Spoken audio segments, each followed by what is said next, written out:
この瞬間を待っていた。食べたくて仕方がなかった。毎日残業、体に疲れが蓄積していく。だが俺にはこの麻婆ナス弁当がある。落ち着け、俺落ち着け。時間はたっぷりある。ついに来たー。興奮が止まらない。落ち着け。こ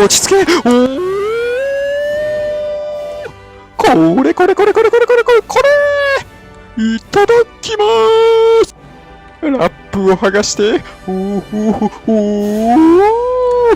の瞬間が来たー。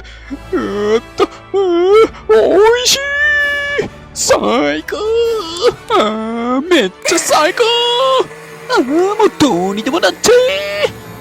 絶品麻婆ナス弁当1食200円。